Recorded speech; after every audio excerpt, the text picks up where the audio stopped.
Bonsoir. Le Cameroun est confronté depuis plusieurs années à diverses crises, également de plusieurs ordres. Si sur le plan de la santé, le coronavirus n'est désormais plus une urgence sanitaire, le volet sécuritaire reste d'actualité avec Boko Haram dans le nord et la crise dans les régions du nord-ouest et du sud-ouest. D'aucuns s'accordent à dire que cette dernière est la résultante d'une décentralisation mal engagée. La décentralisation est institutionnalisée au Cameroun par la Constitution du 18 janvier 1996. Si en 23 ans, si en 2023, c'est-à-dire 27 ans plus tard, nous sommes encore au parachèvement, qu'est-ce qui bloque? À ce jour, le transfert des compétences est estimé à 8%, bien loin des 15% entendus par les collectivités territoriales décentralisées. Que faire pour améliorer ce taux? Qu'est-ce qui fait problème? Est-ce l'idée, l'organisation, la mise en œuvre ou alors ce sont les hommes? Alors que nous entrons dans la 3e législature de la Chambre haute du Parlement, il est peut-être temps de faire un stop pour questionner cette institution. C'est avec notre hôte de ce soir que nous allons aborder ces questions. Il est docteur en sciences politiques pour la recherche et l'enseignement, administrateur des collectivités territoriales décentralisées pour la gestion des communes et des régions, juriste pour les consultations et la gestion du service juridique. Enseignant, il est également auteur Visage et usinage de la décentralisation au Cameroun. C'est son œuvre. Celle-ci parle des systèmes et techniques de l'administration locale. Elle met en exergue l'univers institutionnel de la décentralisation au Cameroun et sa dynamique. Le docteur Isaac Essamé est assis ce soir dans le fauteuil rouge. Bonsoir docteur et merci d'avoir accepté notre invitation. Bonsoir madame et merci de l'invitation. Alors, nous allons entrer de plein pied dans cette problématique de décentralisation. En tant qu'expert, selon vous, à ce jour, à quel niveau est-on au Cameroun, dans la décentralisation? Disons que si on s'en tient aux institutions qui sont là, qui sont visibles sur le terrain, notamment les collectivités territoriales décentralisées, vous savez qu'on a 360 communes, parmi lesquelles 45 communes d'arrondissement, puisqu'au niveau des communautés urbaines qui sont 14, on a 45 communes d'arrondissement. Il y a 10 régions. Les régions sont les dernières institutions qui avaient été annoncées au niveau de la Constitution, qui ont été mises en place, même si au plan effectif, au plan quotidien, ce n'est pas encore le fonctionnement complet. On est en train de mettre progressivement ces institutions en place. Au plan normatif aussi, c'est-à-dire des textes, il y en a tellement. Il y a des textes avant la révision constitutionnelle de 1996, il y a encore de nombreux textes après cette révision constitutionnelle-là. Donc au plan des institutions et des lois, je pense que les éléments sont là. Évidemment, il y a certaines lois à modifier, certaines lois à améliorer pour qu'elles puissent être beaucoup plus efficaces sur le terrain. Maintenant, vous savez, la décentralisation fonctionne avec un autre volet. Et c'est ce volet qui pose problème, le développement local. Et pour qu'il y ait développement local, il faut décentralisation effective. Donc au niveau factuel, on est encore en train de mettre cette décentralisation en place. Donc quand on parle du parachèvement de la décentralisation, c'est au plan institutionnel et normatif. Mais au niveau des faits, des réalisations du terrain, puisque si la décentralisation est là, qu'est-ce qu'on cherche encore? On devrait voir l'amélioration des conditions de vie de ces populations. Or, on est encore en cours, surtout que dans l'exercice des compétences qui ont été transférées, on n'a pas le sentiment que tout se passe très bien, encore qu'il y a eu un phénomène qui s'est passé. Vous avez parlé tout à l'heure des compétences transférées à la hauteur de 8%. Non, il ne s'agit pas des compétences transférées, mais plutôt des ressources. Les ressources, oui. Des ressources. Et le code de 2019 dit qu'il faut au moins 15%. Donc on n'a pas arrêté à 15%. Oui, c'est le début. Oui, il faut au moins 15% pour aller bien au-delà. On y reviendra tout à l'heure pour plus de détails. Mais au niveau des compétences, même, c'est-à-dire les activités que ces collectivités doivent mener au quotidien. Au départ, en 2004, vous avez vu qu'il y a eu des textes fixant par exemple les règles applicables aux communes, aux régions même. En 2004, il y a eu le texte sur l'orientation générale de la décentralisation. Il y a eu un texte sur l'urbanisme, toujours en 2004. On peut même rappeler qu'en 1996, il y avait déjà un texte sur l'environnement.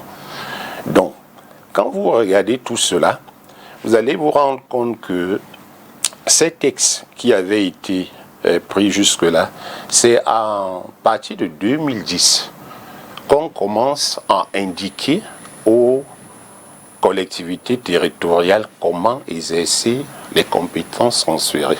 Parce qu'il y a un problème au niveau de l'interprétation de ce qui est fait. Il n'y a plus de compétences à transférer en l'état actuel au Cameroun. Toutes les compétences ont été transférées. Et il suffit de lire la loi pour s'en rendre compte.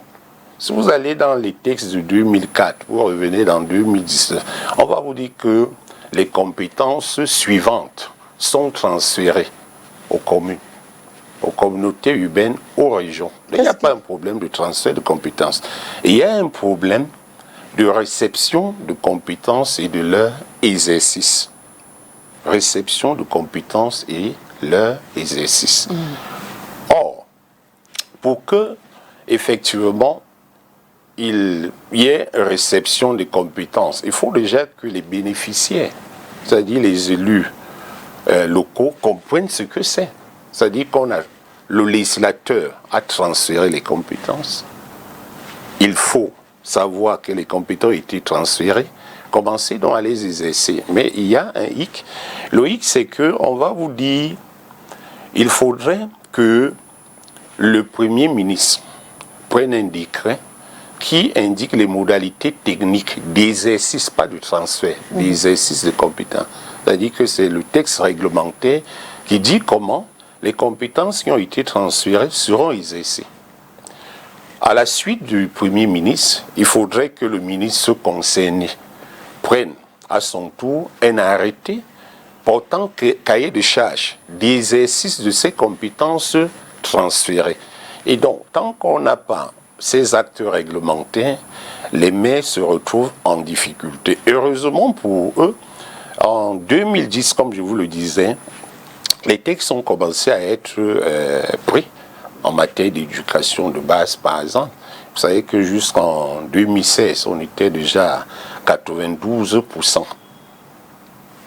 d'exercice au plan réglementaire de ces compétences qui avaient été transférées. Ça veut dire qu'il y avait eu des décrets et les arrêtés de ces différents ministres concernés. Le problème qui se pose aujourd'hui est que le code qui arrive reprend une partie des textes de 2004 et ajoute à 20% des éléments supplémentaires ou complémentaires pour enrichir la législation qui était déjà en place. Et qu'est-ce qui va se passer? En 2004, les communes ont reçu 56 compétences. En 2019, ces compétences passent à 61. Les communautés urbaines qui avaient 21 compétences se retrouvent avec 19. Les régions qui avaient déjà 70 compétences vont se retrouver à 73 dans les régions francophones, dans les 8 régions francophones.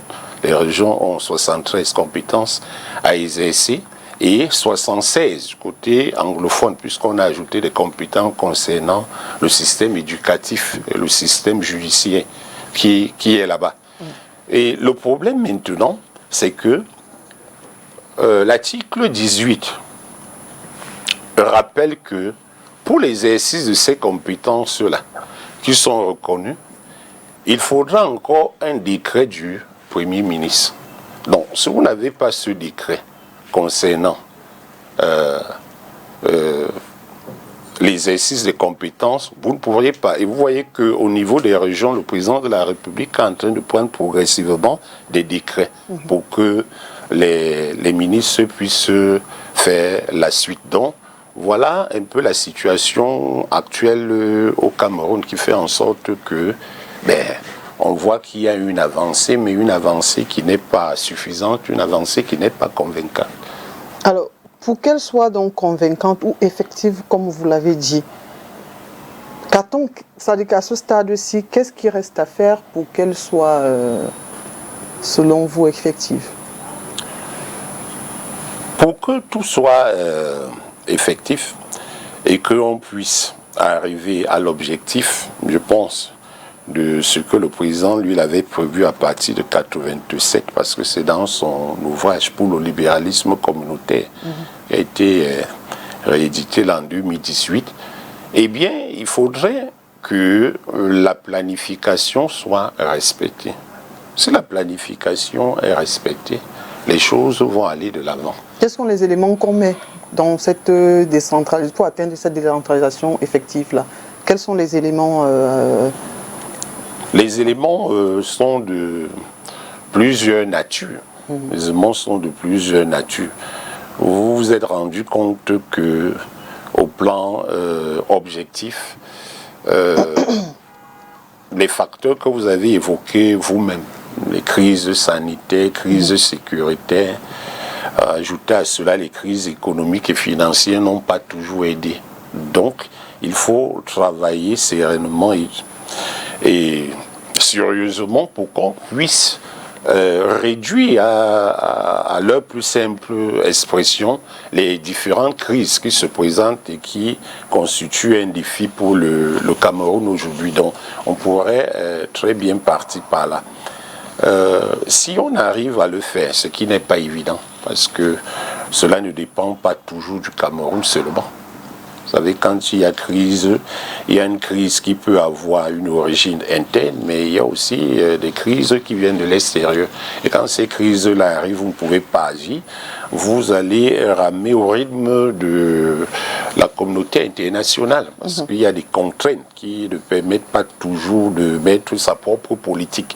Donc c'est assez difficile à ce niveau-là, mais il faut continuer à tenir. C'est la raison pour laquelle, en dehors de la promotion de la paix à l'interne, du bien-être à l'interne, il faut aussi contribuer efficacement à la promotion de cette paix-là à l'étranger, pour que nous ne soyons pas affectés. Parce que lorsqu'il y a des problèmes au niveau international, et bien même au niveau interne, nous sommes également affectés. Maintenant, au plan subjectif,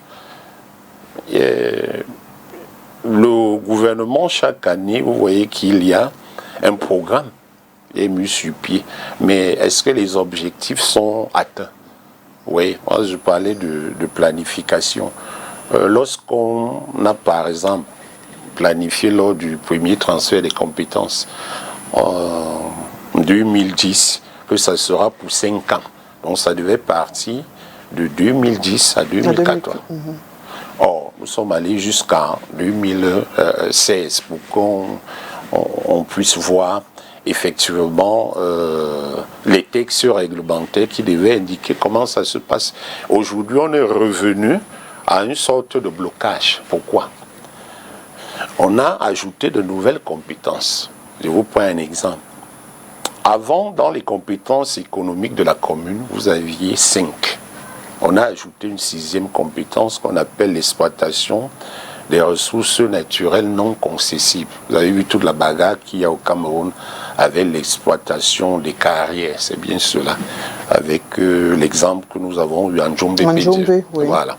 Et vous voyez que le maire était mis en difficulté. Pourquoi? Parce que lui, en vertu de la loi, voulait exercer les compétences qui lui avaient été transférées. Mais, comme cette même loi renvoyait ce qu'on appelle en droit la dévolution réglementaire, c'est-à-dire que la loi donne compétence au pouvoir réglementaire de prendre d'autres textes, il fallait qu'il atteigne ces textes-là.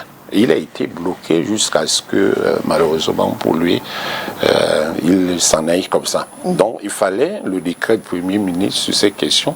Ensuite, il fallait l'arrêté du ministre en charge des mines, ce qui n'a jamais été fait à sa période-là. Vous voyez la telle difficulté il y a au niveau de la planification. Donc, il faut lutter efficacement contre les retards. Les retards causés par le gouvernement dans son accompagnement, la décentralisation, puisque le gouvernement accompagne. Mais cet accompagnement-là est assez lent. Il est peut-être prudent, mais il est lent. Alors peut-être qu'il faut, avant d'évoluer davantage, nous donner les caractéristiques de la décentralisation. Une vraie décentralisation, quelles sont ces caractéristiques? Une vraie décentralisation suppose l'autonomie, encore que vrai. Vous savez, quand vous dites vrai, on dira par rapport à quoi? Non, si on doit se conformer à la définition de l'expression, qu'est-ce qu'il faut voir pour se dire oui, là, il y a décentralisation? Oui, pour qu'il y ait décentralisation, il faut une volonté politique dès le départ. C'est-à-dire que il y en a qui veulent décentraliser. Ils veulent décentraliser pourquoi? Parce que ils ont un objectif à atteindre. Et la gestion, la gouvernance telle qu'elle est là, pose des problèmes, présente des difficultés. Et donc, on va mettre sur pied un mode de gouvernance qui permet d'atteindre les objectifs plus efficacement. Et l'objectif recherché ici, c'est le développement local, le bien-être des populations. C'est ça qui est recherché. Et donc, le pouvoir central ne pouvant pas toujours être efficace au niveau de ce qu'on appelle la périphérie. Quand vous venez du centre, là où il y a des décisions, vous ne voyez pas l'ensemble des toits. Vous ne voyez pas cet ensemble. Et donc, si vous prenez des décisions seulement au niveau du centre, il y aura problème. Voilà pourquoi, avec cette décentralisation, une fois qu'on a cette volonté de décentraliser, et ce n'est pas une volonté déclarative, il ne suffit pas de parler, il faut matérialiser cette volonté, je le dis d'ailleurs dans le livre, la volonté matérialisée. Alors, si vous avez cette volonté-là, il y aura des actions qui seront conduites. Alors, la volonté est accompagnée, effectivement, d'un certain nombre de décisions publiques. C'est pour cela qu'on va, au niveau du Parlement, prendre des décisions collectives, puisque le gouvernement va faire des projets de loi et le Parlement va voter. Et donc on matérialise cette volonté dans les textes d'abord, pour dire voilà ce qu'on souhaite mettre en place. Une fois que cela est fait dans le texte, comme on l'a vu, il faudrait donc que les acteurs sur le terrain puissent avoir la latitude de jouer leur rôle, d'exercer ses compétences. D'où la question de l'autonomie. Donc le transfert des compétences est accompagné de l'autonomie. Et cette autonomie suppose quoi? Que vous avez d'abord les moyens qui vous permettent de recevoir les compétences. Si vous allez dans la plupart des communes, surtout à la périphérie, vous allez trouver qu'en dehors de l'état civil, par exemple, des activités liées à l'état civil, les communes ne sont pas très occupées.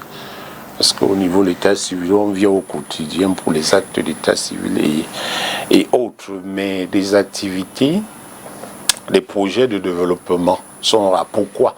Parce qu'on n'a pas pris connaissance de l'ensemble de ces textes-là. Et si vous ne prenez pas l'ensemble des textes, parce que la plupart des élus locaux Justement, attendent encore qu'on vienne leur servir les compétences dans un seau. Oh, ça ne viendra pas comme ça. est-ce que vous pensez que les élus locaux sont suffisamment préparés à recevoir cette décentralisation-là, à l'acter sur le terrain? Il y a des élus locaux préparés, c'est-à-dire qu'on peut rencontrer un certain nombre, même si ce n'est pas la majorité, un certain nombre d'élus locaux. Est-ce qu'ils sont suffisamment outillés? Oui, outillés pour ça. Il y en a même qui suivent des formations qui ont trait à la décentralisation. Il y en a qui expriment la volonté de comprendre d'abord ce que c'est avant de se lancer, mais la grande majorité n'est pas suffisamment outillée. C'est d'ailleurs la raison pour laquelle le gouvernement a souvent justifié que si on ne peut pas aller rapidement, c'est parce qu'on ne voit pas encore cette compétence-là, ce dynamisme au niveau de mai. Mais ça ne concerne que, comme je vous l'ai dit, une catégorie de mai. Il y en a qui veulent travailler, qui veulent bien qu'on le laisse développer, qu'on leur permette d'exercer des compétences qui ont été transférées. Malheureusement, ce n'est pas le cas pour tout le monde. Bon, du côté de ces élus, on peut appliquer la solution allemande. Elle est peut-être rigide chez nous, mais c'est une des solutions efficaces là-bas. C'est-à-dire? Les candidats au poste électif locaux doivent avoir reçu une formation en gouvernance locale. C'est-à-dire que la première pièce pour vous présenter comme candidat à une élection locale en Allemagne, c'est de montrer le document qui montre que vous êtes formé en gouvernance locale, que vous êtes outillé en décentralisation. Vous voyez quand même que si vous appliquez ça ici, vous allez réduire le nombre de candidats. Effectivement. Mais c'est ce qui n'est pas mauvais en fait. Pas du tout. Hein. Parfois, on tient compte de l'environnement. Les enjeux sont là. Les enjeux sont là. Il y a plusieurs enjeux. Mais c'est une solution. L'État, en attendant, a mis des garde-fous. Vous savez, quand vous êtes dans une commune, même si vous n'êtes pas assez outillés, vous les élus locaux, on va trouver le secrétaire général qui est censé avoir suivi une formation, qui est sorti par exemple du CIFAM ou qui est sorti de la NASLA, qui est récente. Il y a le receveur municipal également qui doit être outillé parce que l'un tient l'administration locale, c'est lui qui prépare les actes que le maire signe. L'autre tient les finances de cette collectivité locale. Au moins de ce point de vue, on a mis des garde-fous. Ici, au niveau des zones urbaines, il y a en plus le fondeur de pouvoir, celui qui accompagne le receveur dans son activité. Lui aussi est outillé. Mais ça ne suffit pas. Vous voyez, deux personnes là ne peuvent pas à elles seules gérer toutes ces affaires. Voilà pourquoi on forme continuellement des personnes qui vont travailler. Il y a des formations qui sont spécifiques, par exemple, qui nous viennent de la NASLA, mais il y a aussi d'autres institutions qui forment. Il y a l'université qui forme.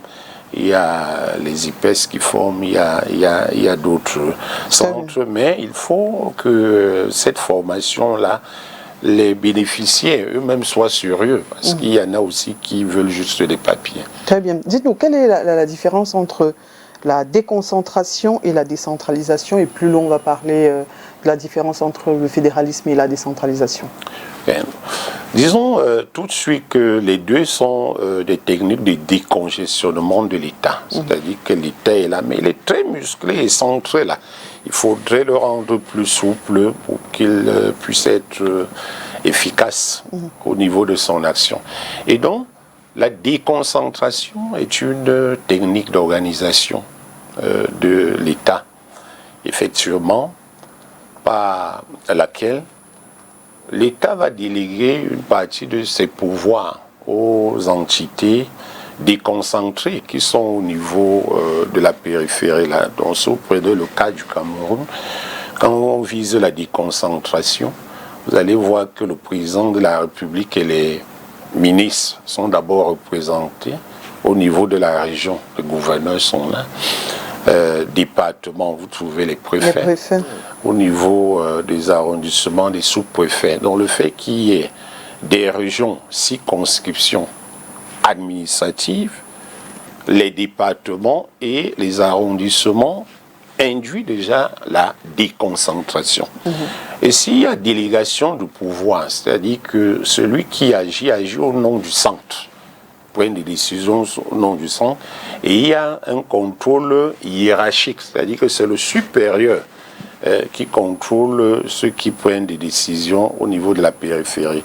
En dehors de ces administrateurs civils désignés là, vous avez d'autres représentants des ministres. Vous allez voir que les ministères ont les délégations régionales et les délégations départementales qui sont là. Donc, tous ceux-là font partie de la déconcentration. Donc, qui dit déconcentration, dit délégation du pouvoir de l'État. Il y a absence de personnalité juridique et il y a subordination hiérarchique.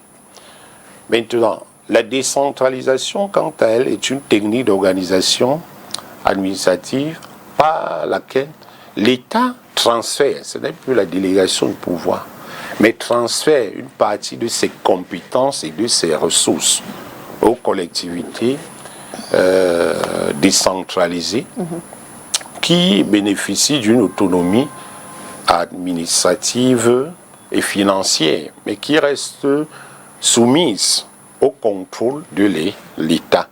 Cela signifie quoi? L'État exerçait des compétences, construisait par exemple des routes au niveau des régions, au niveau des départements, dit, bon, à partir d'aujourd'hui, je transfère cela aux régions. Construction. En le faisant, je transfère également les moyens, les ressources. Puisque si je transfère les compétences sans les ressources, il y aura un problème au niveau de l'exercice. D'où la concomitance. Il faut bien qu'au même moment où on transfère les compétences, que les ressources suivent. Et ces ressources, ce n'est pas toujours l'argent. On ne voit que l'argent. Il y a les ressources humaines, il y a les ressources matérielles, et puis il y a les ressources financières qui doivent suivre. Et je rappelle bien que l'État ne transfère qu'une partie de ses ressources et de ses compétences. J'ai indiqué tout à l'heure le nombre de compétences transférées. C'est pour dire quoi? Que ce que l'État n'a pas transféré, l'État continue à l'exercer. C'est la raison pour laquelle l'autonomie ne doit pas être perçue comme l'indépendance. Les collectivités sont autonomes, elles ne sont pas indépendantes. Alors, qu'est-ce qu'on voit à la suite de ce transfert? Vous avez parlé de la bonne décentralisation. Bon, j'ai dit que ça dépendait du contexte, parce que je vais vous surprendre tout à l'heure. Les meilleures formes de décentralisation, vous allez les trouver dans le fédéralisme. On viendra tout à l'heure. Déjà, avant, peut-être la différence entre le fédéralisme et la décentralisation. Oui. Et quand il y a autonomie, on veut, dans l'effectivité, qu'il y ait autonomie organique. C'est-à-dire, ceux qui représentent les collectivités, qui travaillent au nom des collectivités, doivent être élus.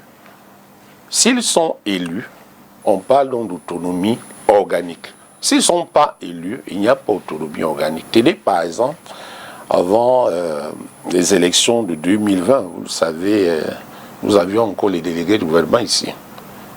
Ils étaient nommés, ils n'étaient pas élus. Donc la communauté urbaine avait l'autonomie fonctionnelle, mais n'avait pas d'autonomie organique.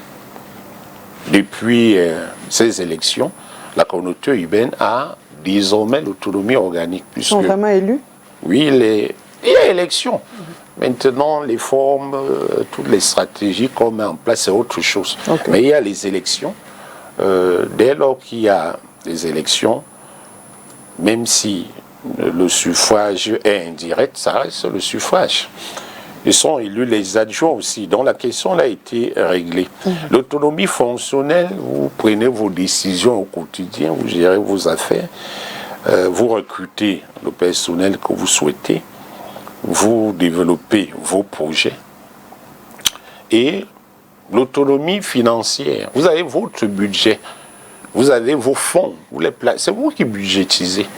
Vous qui savez quels sont les problèmes que vous avez dans tout à fait, les préoccupations de la localité. À partir de là, vous budgétisez. Vous avez vos fonds propres, vos propres fonds d'abord. Il y a d'autres fonds qu'on envoie. Parce que là aussi, il y a un problème qui se pose souvent. L'impression qu'on a, c'est que tout vient de l'État. Ce n'est pas vrai. Il y a les moyens que l'État envoie. Là, vous êtes dans le principe, vous êtes dans ce qui est effectif sur le terrain. Je vous parle de ce qui est effectif sur le terrain. Très bien. Je vous prends un exemple simple. On va y aller rapidement parce que tout à l'heure, il faut bien expliquer les freins et comment faire pour accélérer cette décentralisation. Non, il n'y a pas de problème. Mais l'exemple était de vous dire que lorsque une commune perçoit par exemple la taxe d'hygiène et de salubrité, vous voyez, ça va dans sa caisse directement. Dans la caisse de la commune. Donc ça n'a rien à voir avec l'État. Mais il y a ce que l'État peut prélever et envoyer. Et il y a les dotations que l'État aussi envoie. Il y a des efforts. Une commune peut construire une boutique, c'est elle qui va percevoir le produit qui viendra de ces boutiques communales. C'est ce qu'on appelle les fonds propres. Donc maintenant, avec le fédéralisme, c'est quoi? C'est un problème de degré d'autonomie. Parce que dans le fédéralisme, vous avez une association d'États autonomes, donc qui sont dépourvus d'indépendants, de souveraineté, comme on dit, qui se mettent ensemble et qui ont à leur base une constitution fédérale, l'acte juridique, la constitution fédérale. Et chaque composant de l'État fédéral a son exécutif, son judiciaire, son législatif, mais il y a des institutions qui sont superposées.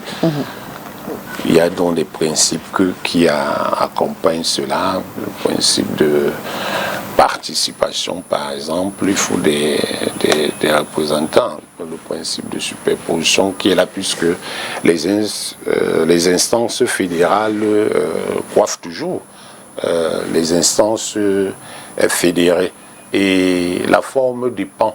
Ce que vous allez constater au niveau du fédéralisme, c'est que au-delà des simples compétences qui sont transférées, il y a aussi le transfert politique, ce qui est beaucoup recherché. Vous voyez que les États fédérés peuvent voter les lois, leurs assemblées votent les lois, ce qui n'est pas le cas dans la décentralisation. Dans la décentralisation, les conseils régionaux qui sont là, ou les conseils municipaux prennent des délibérations, votent des délibérations. Donc, il n'y a pas de compétence véritablement politique au niveau de la décentralisation. Oui. Or, au niveau fédéral, il y a cette compétence-là. Donc, voilà les éléments pour aller vite. Donc, il y a beaucoup plus d'autonomie au niveau du fédéralisme. Mais maintenant, la question de savoir peut-être quel est le lien entre les deux, parce que pour beaucoup qui font la promotion du fédéralisme, ils croient qu'il faudrait exclure la décentralisation, ce qui est une faute au niveau de la compréhension. Peut-être cela trouve son explication au plan historique. Vous savez, la Constitution du 4 mars du Cameroun avait déjà instauré les collectivités d'État décentralisées dans ce pays. Puis le 4 mars 1960. C'est les provinces et les communes. Sauf que, un an plus tard, lorsque on arrive au fédéralisme, 1961, cette partie disparaît. Donc, les constitutions de 1961 et de 1972 ignorent la décentralisation. On n'en parle pas. C'est 96 qui revient avec cette affaire de décentralisation-là. Mais là, dans un État fédéral, vous allez retrouver la décentralisation au niveau des États fédérés. C'est le cas, par exemple, aux États-Unis.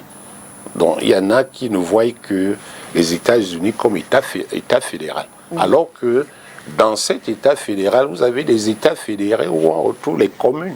Et la décentralisation est très accentuée là-bas.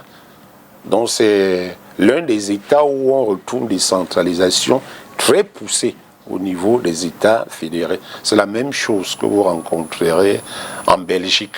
La Belgique est également un État fédéral avec une décentralisation très poussée au niveau des régions et des communautés.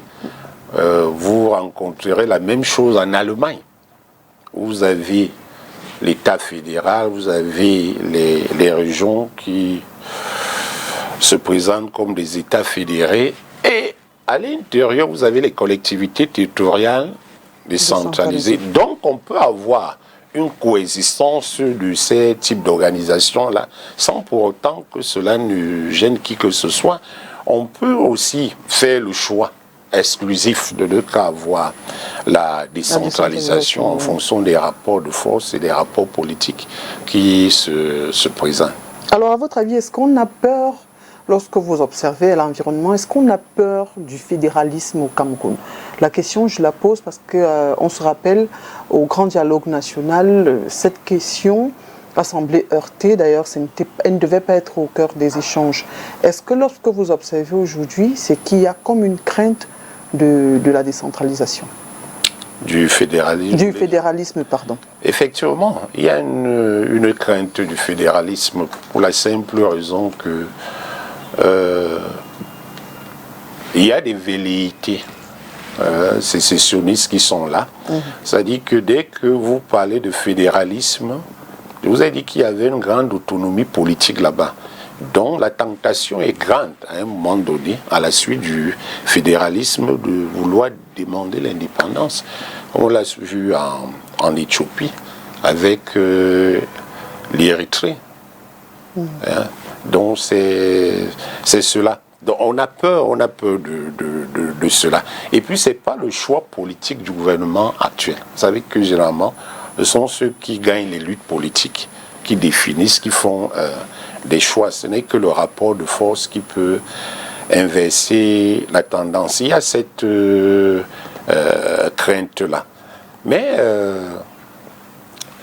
on peut également voir une autre crainte au niveau de la décentralisation elle-même, toujours liée à la question d'autonomie, parce que historiquement, ceux qui gouvernent veulent gouverner seuls. Vous savez, avant, nous avions les empires, nous avions les civilisations, les rois voulaient gouverner seuls.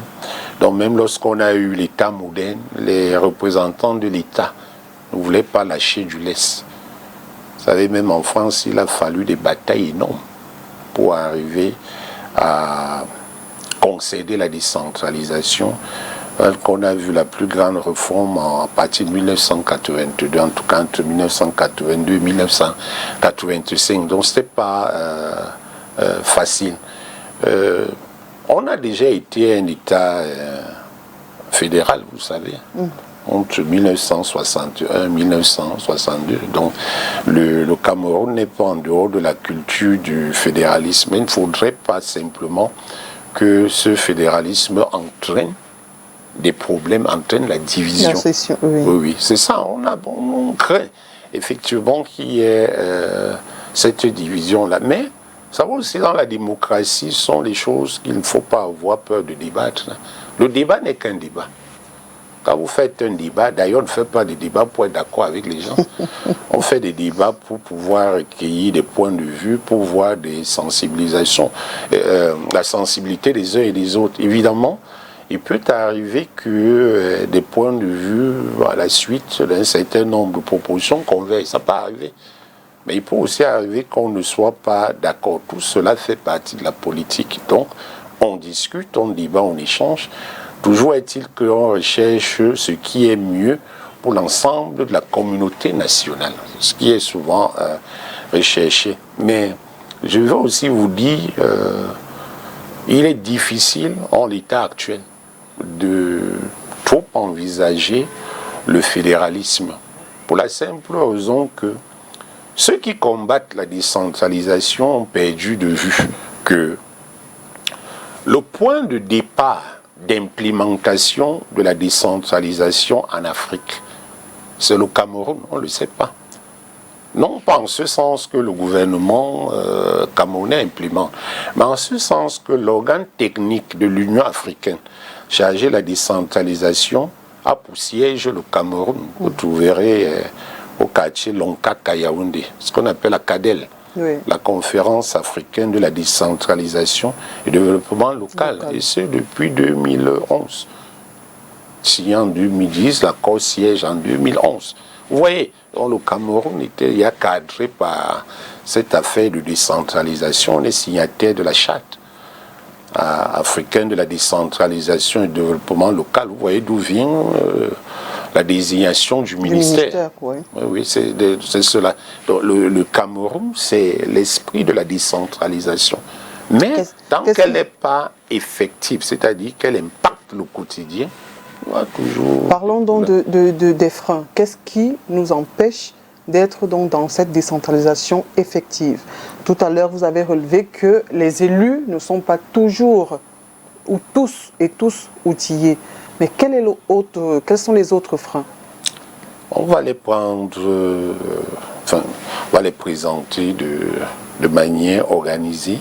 On parlera de l'État, on parlera de ses élus, on parlera des populations, on parlera des prédateurs, et puis on parlera de l'extérieur. Commençons par l'État. Vous voyez, l'attitude du gouvernement central montre qu'il n'est pas encore tout à fait prêt. Il n'est pas prêt, oui. Oui, totalement prêt. C'est d'ailleurs pourquoi, par mesure de prudence et pour se protéger, on a intégré un principe dans la décentralisation qu'on appelle la progressivité. Mais vous savez, si la progressivité devient éternelle, ça devient aussi un problème. Donc on va de manière progressive, de manière prudente. Ça fait 27 ans quand même. Oui, oui, beaucoup d'années même d'ailleurs, beaucoup plus. Il y a des difficultés, il y a certainement quelque chose qui empêche qu'on aille de manière définitive à cela. Je pense qu'il y a des calculs qui sont faits. Il y a la prudence, sauf que c'est un programme d'action publique qui a été proposé pour résoudre un certain nombre de problèmes. Et s'il faut donc résoudre ces problèmes, je crois qu'il va falloir être courageux et avancer. Et cela ne date pas d'aujourd'hui. Je vais vous prendre un exemple. Depuis l'ancien régime, l'ancien gouvernement, si vous voulez, globalement, nous sommes en 1974, lorsque la loi portant organisation communale est votée. Cette loi-là prévoit dans son article 9 qu'il y aura une fonction publique territoriale depuis 1974 et que le chef de l'État va prendre un décret pour cela. Ce décret n'a jamais été pris. En 2004, on revient avec la loi d'orientation de la décentralisation qui dit à son article 19 qu'il y aura une fonction publique territoriale. Ça accompagné justement du décret du chef de l'État. Ça n'a pas été fait. On est arrivé à 2019, cette fois-là, avec l'article 22 alinéa 3, qui prévoit encore la fonction publique qui attend le décret du chef de l'État. Alors, je me dis que si, pendant toutes ces années-là, vous voyez, il n'y a pas que la présidence actuelle, même l'ancienne, avait annoncé, mais ça n'a pas été fait. Voilà pourquoi dire que peut-être que le gouvernement n'est pas encore totalement prêt. C'est une décentralisation trompe-œil?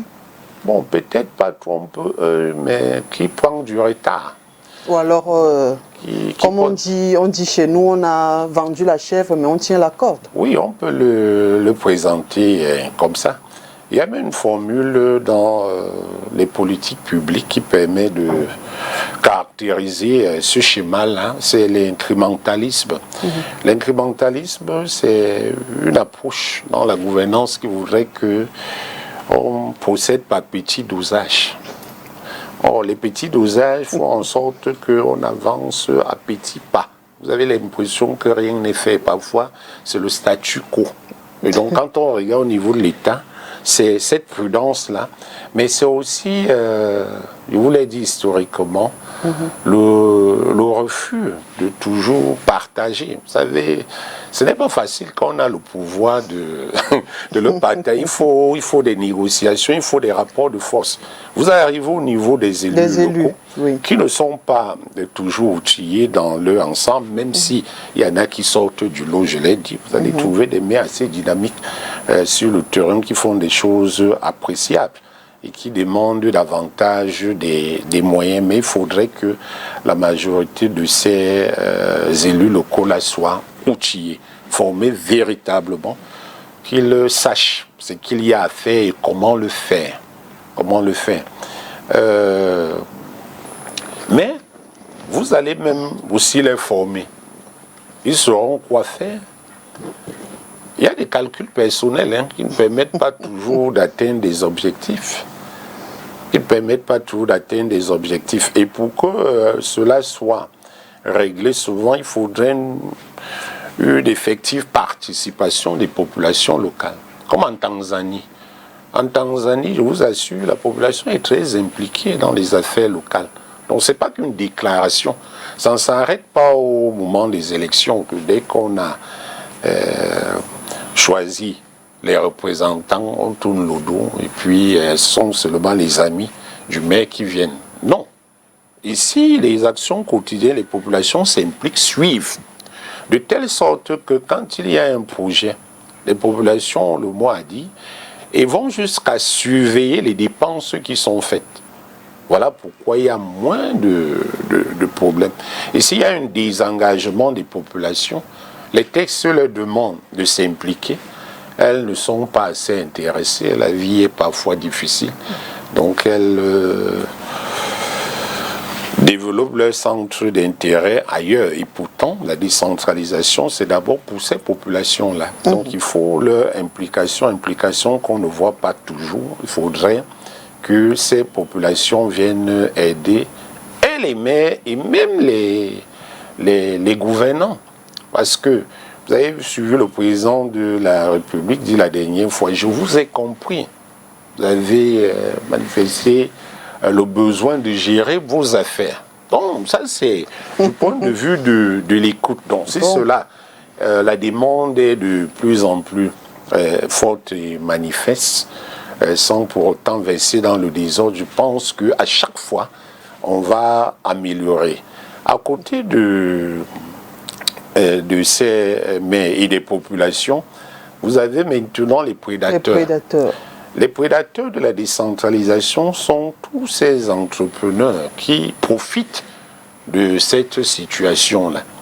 Comment? Quand la décentralisation n'est pas effective, ça veut dire qu'il n'y a pas de transparence. C'est pour dire qu'on n'a pas une lisibilité de tout ce qui est fait. Mais curieusement, vous allez vous rendre compte que les gens sont heureux, malgré cela. Comment pouvez-vous expliquer qu'une commune ait par exemple 2-3 mois d'arriérés de salaire et que les gens soient tranquilles, tout... Ils viennent au travail toujours. Oui, mais ça pour dire que les ressources viennent. D'ailleurs, il y a des marchés qui sont organisés permanemment. Des gens gagnent des marchés pour des projets dans des collectivités territoriales. Quand vous faites l'inventaire du nombre de marchés par an, et vous vous rendez compte qu'il n'y a pas eu de développement local, ça commence à susciter des interrogations tout de même. Mais pourquoi avec tous ces marchés, tous ces projets, toute cette publicité qu'on a fait autour de ces activités-là, on ne voit toujours rien? Et ce n'est pas seulement cet élément. Vous pouvez même commencer à réaliser un certain nombre de projets. On va vous rattraper si jamais ces projets n'impactent pas le quotidien des populations. Je vous prends un exemple. Si vous décidez de mettre des forages dans des quartiers, sans solliciter les populations elles-mêmes pour qu'elles vous disent exactement quels sont leurs besoins, Vous allez mettre vos fourrages et vos fourrages vont vous regarder parce que les populations n'ont pas été associées. En réalité, les actes que vous posez sont au bénéfice de ces populations. Et donc, si vous posez des actes, vous allez beau venir avec des caméras, on va filmer, mais ça ne profite pas. Autrement dit, il y a des éléments matériels qui n'impactent pas la vie des citoyens. Dans votre localité, vous n'avez pas atteint des objectifs. C'est la raison pour laquelle on va vous demander à chaque fois d'impliquer ces populations. Or, vous n'impliquez pas les populations, vous ne réalisez pas des projets de manière effective, vous réalisez certains projets qui n'ont pas d'impact sur les populations, vous voyez que les bénéficiaires sont les prédateurs. Ceux qui viennent gagner ces marchés-là, qui profitent, c'est la même chose avec les formations qui sont faites au quotidien. Regardez le nombre de formations organisées par le gouvernement lui-même pour accompagner et outiller les acteurs de la décentralisation. Regardez les séminaires, des formations, des réunions, accompagnés même par les partenaires étrangers, et que des années après, on vous dit qu'il y a encore un problème de compétences. Mais ça pose un problème, vous ne voyez pas ça? Surtout au niveau des communes aujourd'hui, il y a une sorte d'intrigue. Si vous posez la question à un maire, mais qu'est-ce qui ne va pas dans votre commune? Il va vous dire qu'il manque au moins deux choses. La première chose, les ressources financières. Oui. Il va aussi vous dire qu'il n'a pas un personnel compétent. Je reviendrai au niveau des solutions, mais restons avec le personnel. Qui recrute ce personnel? C'est le maire, non? Comment il n'a pas de personnel compétent? Il ne peut pas recruter un personnel qui est compétent. J'ai une collègue qui est sortie du CFAM depuis 2015. À la formation. Elle a fait des tours, jamais recruté. Finalement, on l'a pris comme temporaire il y a 5 ans. À Douala 2e, la commune d'arrondissement à Douala 2e. Mais vous savez qu'on ne reste pas temporaire devant 5 ans. Qu'est-ce qui se passe? On ne sait pas. J'ai un autre qui avait fait un tour à Douala 3e. Il a tourné là-bas 1 an. Il est parti.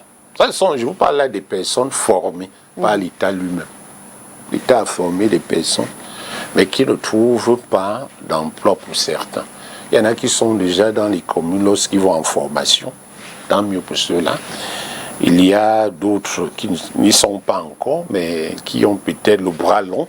C'est une chose. Et il y a aussi une partie qui n'a personne, qui même après la formation ne trouve pas d'emploi, mais on parle de problèmes de compétences, de ressources humaines. Je trouve ça quand même assez bizarre. On parle du dernier frein, l'extérieur. Oui, pour l'extérieur. Est-ce que les partenaires du Cameroun, surtout les grandes puissances, ont intérêt à ce que tout se passe bien au Cameroun? Ce n'est pas toujours le cas. Vous savez, quand vous organisez votre politique et vous êtes heureux, ça ne facilite pas la tâche à un certain nombre de prédateurs internationaux qui bénéficient très souvent des troupes au sein de l'État. Vous pouvez un peu voir ce qui se passe actuellement au Soudan ou encore en République démocratique du Congo. Donc il y a toujours une main étrangère qui empêche, malgré le partenariat qui peut être salué. Il y a des partenariats qui sont salués, qui sont visibles, mais il y a aussi des actes souterrains qui ne permettent pas toujours de réaliser une décentralisation effective parce qu'elle ferait perdre un certain nombre d'intérêts à ces différents partenaires. Alors parlons des ressources financières. On le sait, le Code des collectivités territoriales décentralisées indique que la dotation de l'État envers ces collectivités-là doit être de 15% pour un début. Qu'est-ce qui fait qu'à ce jour, nous ne soyons pas encore à ce niveau-là? Qu'est-ce qui bloque? L'État lui-même dit qu'il est en difficulté. L'État est en difficulté avec ces différentes crises-là. Mais à partir du moment où on a dit qu'il faut 15% au moins de ces dotations, vous savez, ces dotations-là, à partir de 15%, incluent aussi les régions. Or, au moment où on l'indiquait, les régions n'étaient pas encore là. Et depuis qu'elles sont arrivées, elles ne sont pas complètement opérationnelles. Donc elles sont en train d'être mises en place progressivement au niveau de l'opérationnalisation, ce qui fait en sorte que les fonds soient un peu bloqués dans un certain sens, parce que les fonds qui arrivaient jusque-là étaient destinés aux communes, les communautés urbaines. Maintenant, il y a les régions. Il va falloir augmenter. À partir du moment où il n'y a pas la plénitude au niveau de l'exercice de ces compétences, l'État aussi freine au-delà des crises auxquelles il fait face. En dehors de cela, il y a un manque de dynamisme effectif de la part des élus locaux eux-mêmes. Vous savez, lorsque le gouvernement vous reconnaît un droit, lorsque les textes vous reconnaissent ce droit-là, vous devez réclamer votre droit et l'exercer. Si vous ne réclamez pas, qu'est-ce qui va se passer? Les choses ne vont pas aller assez rapidement, vous serez obligé d'attendre. Tant qu'il n'y a pas un rapport de force effectif qui pousse les uns et les autres à comprendre qu'il y a nécessité de ces fonds-là pour l'exercice des compétences qui ont été transférées, il y aura toutes des difficultés. Autre chose, l'État qui vous dit que il n'a pas encore pris tous les décrets et arrêté que c'est en cours pour l'exercice des compétences, certaines compétences en tout cas. Bon, il va vous débloquer ces fonds-là alors que vous n'exercez pas les compétences. Qu'allez-vous faire? Donc il y a plusieurs éléments qui expliquent cela. Et quels peuvent être les effets néfastes d'une décentralisation mal implémentée? Le premier effet, c'est de ne pas tenir parole. Vous savez que la décentralisation a été promise aux populations comme solution à un certain nombre de problèmes. Donc quand vous n'atteignez pas, vous ne réalisez pas cela de manière effective, on a du mal à continuer à faire confiance. C'est d'ailleurs pourquoi ceux qui défendent le fédéralisme à un moment donné sont montés, parce que on commençait à dire, mais la décentralisation qui a été promise, elle est où? Si elle n'est pas là, eh bien, les fédéralistes ont commencé à gagner en points et en puissance. Voilà, par exemple, l'impact politique ou socio-politique qu'on peut avoir. C'est aussi le mal-être des populations. Plus les années passent, les difficultés se multiplient. Et donc, si vous n'arrivez pas à réaliser cette décentralisation, là, au fil du temps, la population sera très mal à l'aise. Et si elle est mal à l'aise, c'est tout ce que vous voyez là. Aujourd'hui, on a une tendance à ce qu'on appelle le tribalisme. Et c'est parce que les gens sont mal à l'aise. Ils disent n'importe quoi, ils font n'importe quoi. Sur le terrain, vous n'allez pas, je veux dire que dans les quartiers, vous n'allez pas voir cela. Mais au niveau des lieux publics, au niveau des médias, au niveau des réseaux sociaux, vous allez voir ces petites tendances-là qu'on ne vit pas véritablement en dehors des questions foncières qui sont peut-être visibles. Mais c'est le mal-être. C'est le mal-être qui vient de cela. Si ce n'est pas fait, il y aura un problème avec les sécessionnistes, parce qu'il faut les démontrer que le choix qui a été opéré est le bon. Et pour que cela soit convaincant, il faut sa matérialité. Non, si ce n'est pas fait, c'est encore des difficultés. Les crises sociales risquent de s'accentuer au-delà du mal-être. Et parfois même, vous savez, si vous n'avez pas les moyens, dans la décentralisation, on vous a parlé de quoi? Du développement économique, social, éducatif, sanitaire, sportif, culturel. Vous voyez, voilà les domaines dans lesquels on souhaite mettre les populations à l'aise. Et si vous n'implémentez pas la décentralisation de manière effective, il y aura des problèmes. Les discours sont une chose. Vous allez parfois communiquer et convaincre certains, mais ils vont se retrouver tout de suite devant la réalité. Et cette réalité-là, c'est peut-être le chômage. Or, la décentralisation est une solution pour réduire le chômage.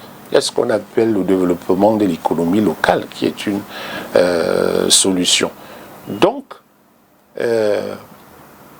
l'impact est général. Il est général et même complexe. On peut parler au plan politique, au plan économique, au plan social, au plan sanitaire. Tout au moins, vous voyez au quotidien qu'il y a un mal-être qui est exprimé. Puisque lorsqu'on regarde, au regard de ces conséquences-là, on se rend compte que elle est plutôt compliquée, cette décentralisation-là. Est-ce qu'on ne peut pas tout abandonner et rentrer peut-être dans la déconcentration? Ça ne serait pas une bonne chose. Ce ne serait pas une bonne chose de tourner le doigt à la décentralisation parce Pourquoi? que on se plaint déjà de la centralisation. Or, la déconcentration n'est que la cousine de la centralisation. Puisqu'on ne s'en sort pas en décentralisation, Non, peut-être que... Bon, peut-être qu'on ne s'en sort pas pour l'instant. Est-ce qu'on a fait tout ce qu'il fallait faire pour s'en sortir? Non. C'est-à-dire qu'on peut... Mais si c'est fait sciemment, puisque lorsqu'on écoute votre démonstration, on comprend qu'il y a... c'est fait à dessein. Oui, il y a des pesanteurs avec les calculs des acteurs. Mais le rapport de force fait changer cela. Je vais dire quoi?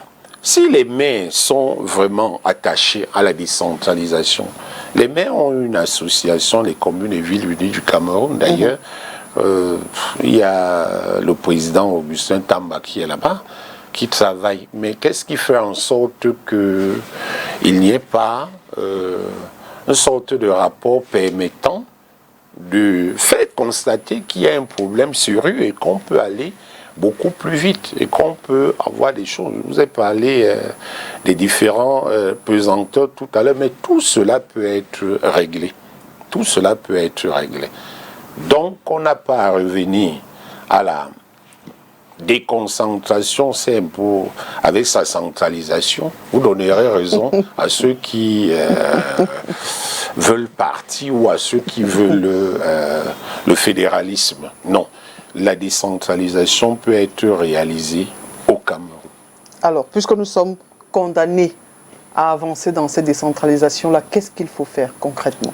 La première des choses, c'est d'être franc, de travailler en toute sincérité avec le gouvernement, tous ceux qui ont intérêt à ce qu'il y ait décentralisation au Cameroun, dans leur rapport avec les représentants de l'État, il faut être sincère. Il faut être sincère. Et cette sincérité-là se traduit par des comportements qui indiquent qu'on voudrait bien qu'il y ait décentralisation. Et pour cela, vraiment qu'on arrête de multiplier les textes. Et il y a tellement de textes sur la décentralisation. Et que les textes ne soient plus une couverture ou un paravent pour ne pas poser des actes concrets qui sont attendus. Parce que quand vous posez la question aux uns ou aux autres qui interviennent dans le processus de décentralisation, ils vont tout vous dire que tel texte a prévu, tel texte indique, nous sommes sur le point de prendre un autre texte, mais ce n'est pas la République des textes. Les textes, c'est bien pour l'encadrement juridique, mais il y a déjà assez de textes. Il faut déjà appliquer les textes qui existent de manière effective. Et pour le faire, il faut sensibiliser les uns et les autres. Il faut sensibiliser les membres du gouvernement eux-mêmes, il faut sensibiliser les élus locaux, il faut sensibiliser les populations. Il faut sensibiliser tout le monde. Le texte ne s'applique pas tout seul. Et il faut le comprendre. Je vous ai dit, il y a souvent un problème d'interprétation du texte. Je vous rappelle un problème qu'on pourra régler aujourd'hui, ici. La question des conflits de compétences au niveau des marchés. Les textes ont souvent été clairs. Si le texte vous dit que pour les communes, ce sont des marchés d'intérêt communal.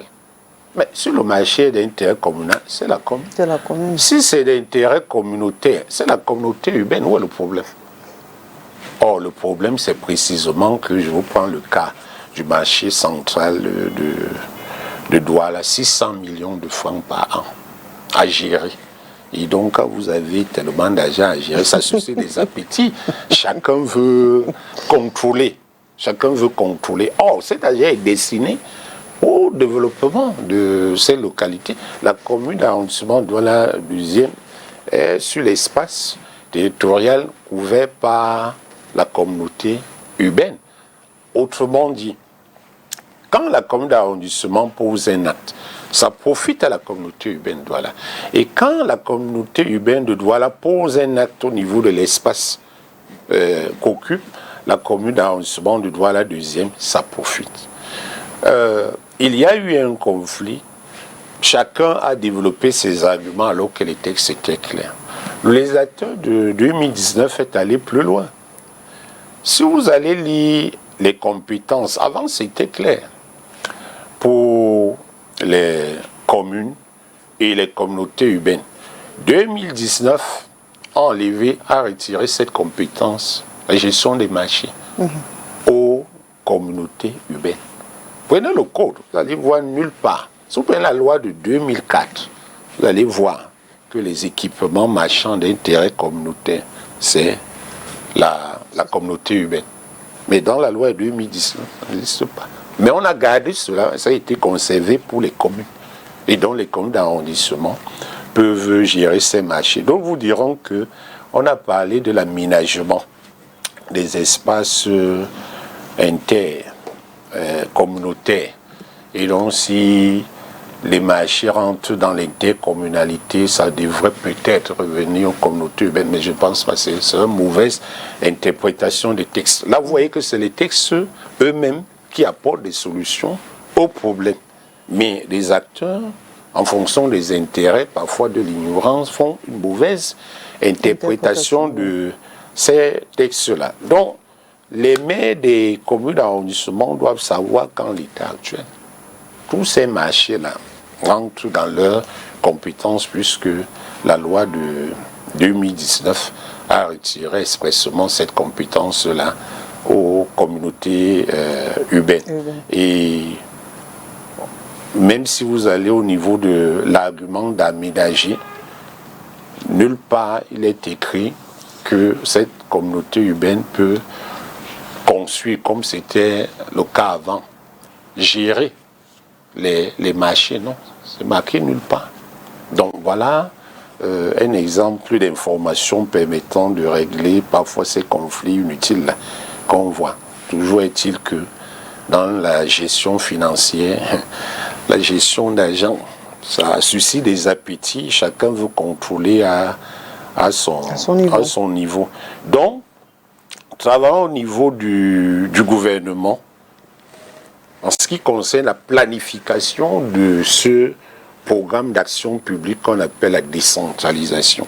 Et dès lors qu'on va planifier de manière effective, il faut respecter cela.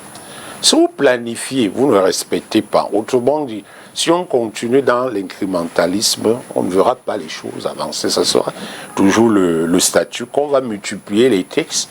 On invitera les juristes à lire les textes et les interpréter, mais sur le terrain, il n'y aura rien. Il n'y aura rien.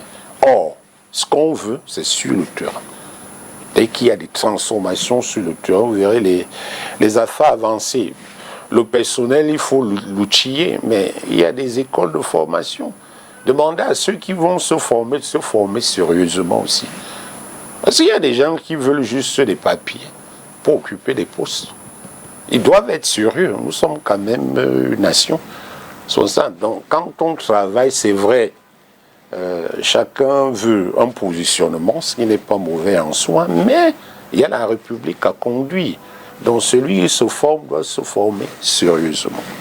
Ceux qui forment même doivent être aussi sérieux. Ils doivent être outillés pour certains, parce qu'il ne faut pas seulement former pour former. Il y a l'agent qu'on recherche dans la décentralisation. Un ami me disait à l'époque, travaillé longtemps dans les communes, plus d'une vingtaine d'années, que la commune est une vache à trait. Chacun vient et prend sa part. Et puis, je dis non, bon, c'est une conception. Mais telle que la formation est faite, c'est pour que tout cela soit différent. Et il y a un problème sérieux qui se pose aujourd'hui. C'est celui qui consiste à croire que chercher à améliorer ou à arranger signifie qu'on ne sait pas ce qui se passe sur le terrain. Mais c'est une faute grave. Si vous voulez arranger, c'est pour dire que vous avez constaté que ça ne va pas. Autrement dit, vous maîtrisez le terrain. Et c'est parce que vous maîtrisez le terrain que vous voulez corriger un certain nombre de choses. Et vous les corrigez pour qui? Pour tous, dans le cadre de l'intérêt général. Or, lorsque vous faites des propositions dans le sens de corriger un certain nombre de comportements et même de pesanteur sur le terrain, on va vous dire ça, c'est la théorie. Mais qu'est-ce qui est théorie? Toute théorie élaborée à partir de la pratique des faits. Ce sont les faits qui permettent d'élaborer des théories. Donc il y a cela. Il faut que les élus soient formés, leur personnel, en fonction des postes à occuper dans la commune.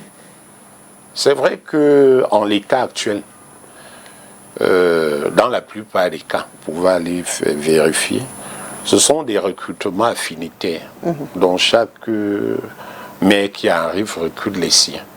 Et très souvent, il dit que ce sont ceux que le prédécesseur a recrutés qui ne sont pas bons, ne sont pas efficaces. Mais on va se rendre compte que lui-même, après 5 ans, on n'aura pas beaucoup avancé. Avec ses propres personnes recrutées, il y en a qui ne sont pas à leur place, il y en a qui ne sont pas à leur poste. Tout le monde est censé avoir une place, mais pourvu que ce soit une place qui permette à chacun de s'exprimer efficacement dans l'institution communale. Dans cette recherche de solutions, quelle est la place du FECOM? Le FECOM se présente ici comme la banque des communes.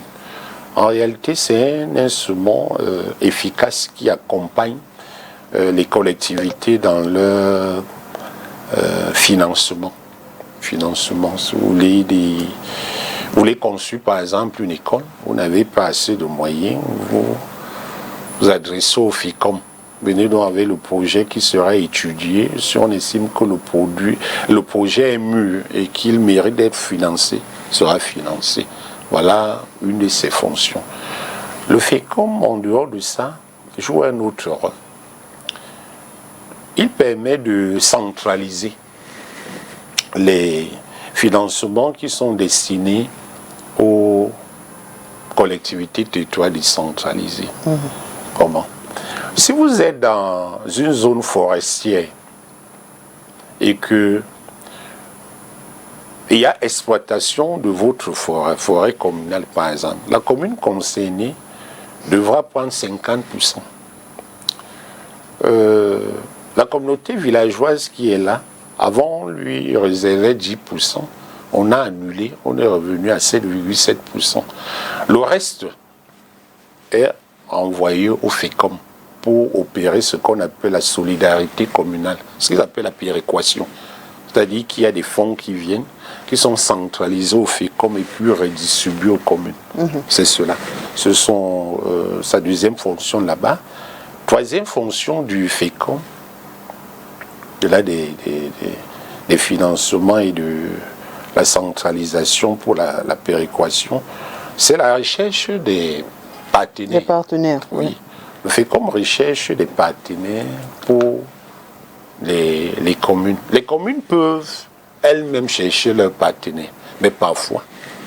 Mais est-ce que si elles trouvent des partenaires pour certains projets, est-ce qu'une commune peut mettre en place ce projet-là sans que, j'ai envie de dire, le centre, c'est-à-dire ne revienne lui dire il faut d'abord envoyer le document au sous-préfet, qui enverra au préfet, qui enverra au gouverneur, qui enverra au ministre qui de tutelle, qui rentre dans ce en l'état actuel, vous évoquez le problème de la lourdeur de procédure des pesanteurs. C'est un problème.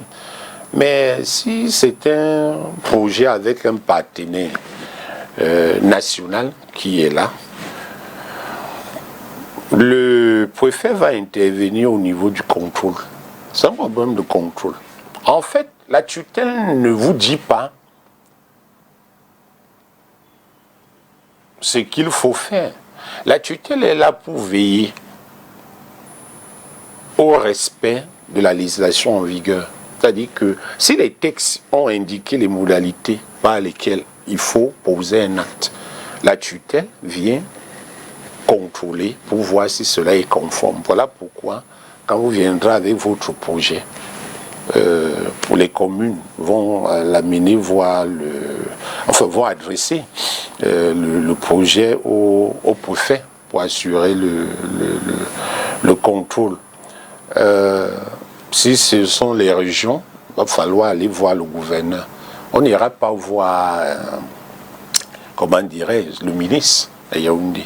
Très souvent, on va voir le ministre, pas que le Mindével lui-même, le ministre de la décentralisation et du développement local, on peut voir d'autres ministres pour les projets les concernant. Oui, bien sûr. Oui, il faut savoir que parfois, il peut arriver que leur intervention soit nécessaire, mais toujours est-il que ce sont leurs représentants au niveau de ces collectivités-là qui posent des actes, notamment en mettant le visa. Le visa. Donc, l'une des lourdeurs de procédure que vous pouvez avoir, c'est plutôt au niveau du cas des partenaires étrangers. Ce qui concerne la coopération décentralisée. Là, il faut aller jusqu'à Yaoundé pour qu'on voie, parce qu'on doit être sûr que l'acte que vous posez ne porte pas atteinte aux intérêts nationaux qui sont là, aux intérêts des autres institutions de la République. Tant que vous agissez dans le cadre de ce qui est prévu, il n'y a pas de problème. Ça, c'est en théorie. Maintenant, si vous menez des enquêtes sur le terrain, d'autres vont vous dire qu'ils ont été conditionnés, d'autres ont été retardés. Ça dépend de... En tout cas, chacun a son expérience sur cette histoire. La proposition, c'est de réduire celle de procédure. Très bien. Alors, on a bien compris que le Cameroun n'est pas le seul pays où existe la décentralisation. Vous avez parlé de la Tanzanie, des États-Unis, de la Belgique et même l'Allemagne. Au Gabon, même ici à côté, au Tchad, au Niger. Très bien. Oui. Pourquoi ça bloque au Cameroun? Est-ce que c'est un problème camerounais? Le problème est d'abord camerounais. C'est un problème de personnes. On sait que vous avez parlé de l'État. Est-ce qu'ici on peut dire que ce sont les Camerounais eux-mêmes qui bloquent? Et si oui, qu'est-ce qu'il faut faire? Disons que c'est un problème complexe. Certains Camerounais bloquent, on l'a dit, parce que leurs intérêts peuvent être mis à mal si on a une décentralisation effective. Ici, le premier à prendre une décision assez forte devrait être le chef de l'État lui-même. Je vous ai dit, c'est l'un de ses projets, c'est dans son livre. Mais la décentralisation, eh bien, il faudrait qu'il prenne des décisions fortes et qu'il contrôle lui-même. Mais ça, il ne peut pas être partout au même moment. Après lui, vous avez le Premier ministre qui est là, qui coordonne souvent des actions, qui préside même le Conseil national de la décentralisation. Et donc, il fait des rapports adressés au président. Les rapports sont faits au moins 2 fois par an. Vous savez, depuis des années. Donc, disons, depuis la création même du Conseil, la décentralisation, le nombre de rapports, mais ça n'a pas tellement avancé. Vous avez le ministre lui-même qui est là, qui doit aussi parfois frapper, je pense, sur la table, lorsque les affaires bloquent. Les affaires bloquent, il doit travailler à ce que, c'est d'ailleurs la mission qui lui a été confiée quand on créait le ministère. Le ministère a reçu pour mission d'abord de rendre la décentralisation effective. Ensuite, de permettre qu'on en arrive au développement local. Il y a d'autres institutions sur lesquelles ce ministère exerce sa tutelle, comme le BUNEC, le FECOM. et la NASLA. Et en tout cas, ça doit réaliser. Mais pour cela, il faut poser des actes concrets. C'est-à-dire qu'on demande d'accompagner les collectivités, on ne demande pas de bloquer les collectivités. Donc chaque fois que vous multipliez les textes et les procédures pour la réalisation, vous gênez les collectivités. Vous gênez les collectivités. Vous ne pouvez pas intervenir tout le temps et à tout moment sur les questions de ces collectivités. Quand c'est nécessaire et tel que la loi l'a prévu, vous pouvez intervenir. Mais si ce n'est pas le cas, vous ne devez pas vous inviter. Vous ne devez pas vous inviter. J'ai pu remarquer, faire un constat, simplement.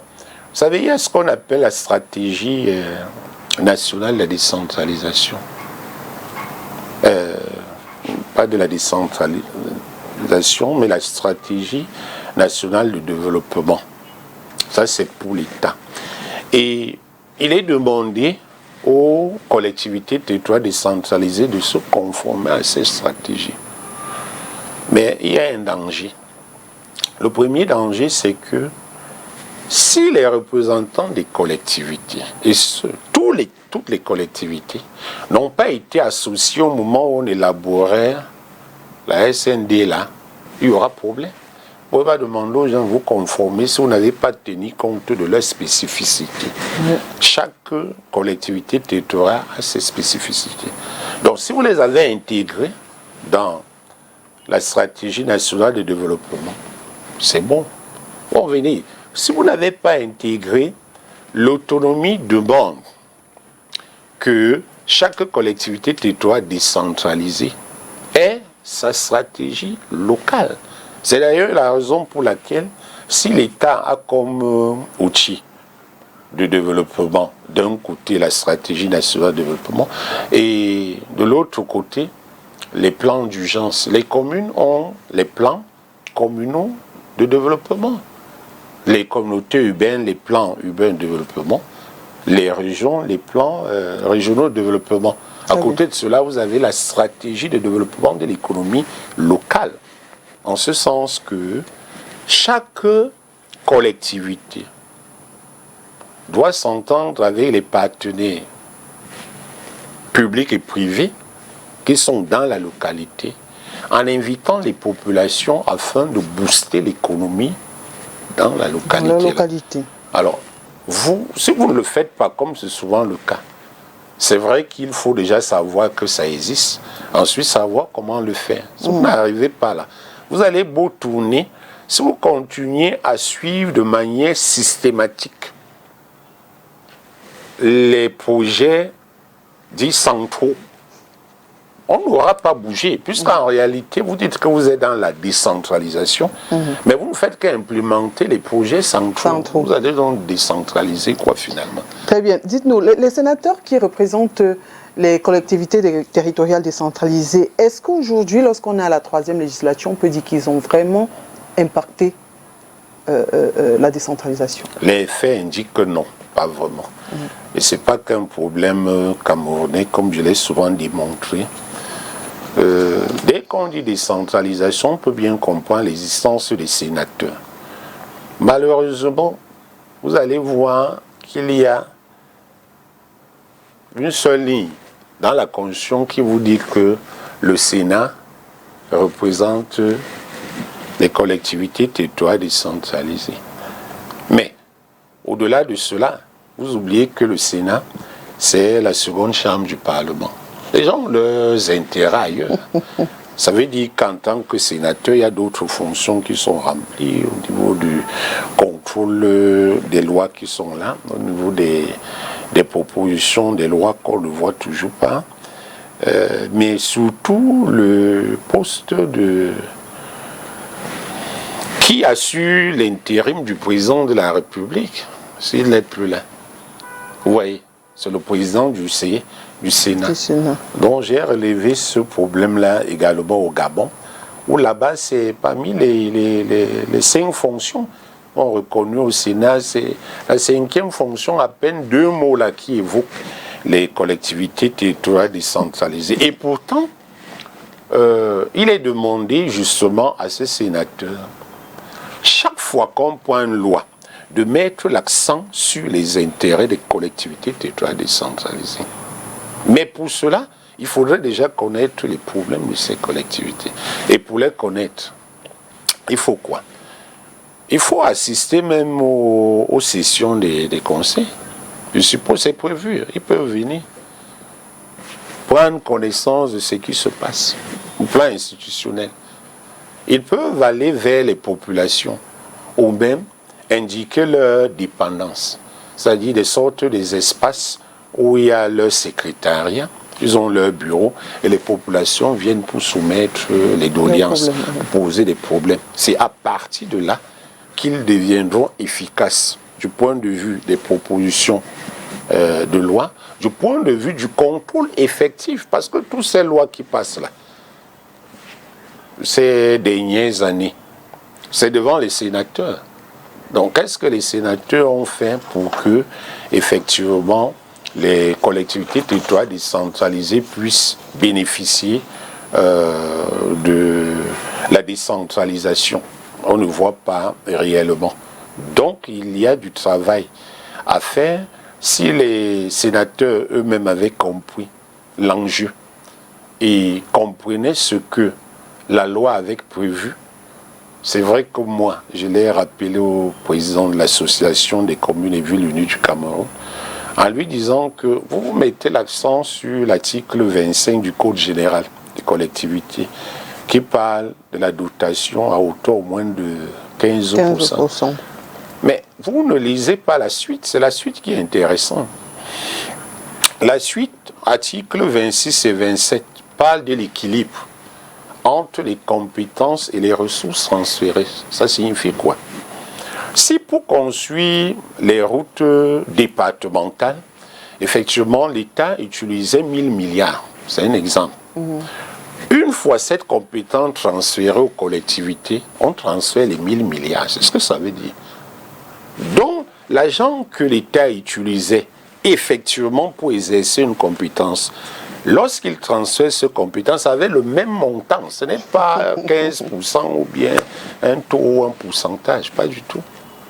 Merci, Dr Isaac Essamé. Merci d'avoir accepté notre invitation et de nous avoir édifié sur cette question-là. J'ai été heureux d'être là. Merci de m'avoir écouté. Mesdames et messieurs, merci à vous d'avoir été des nôtres et à jeudi prochain.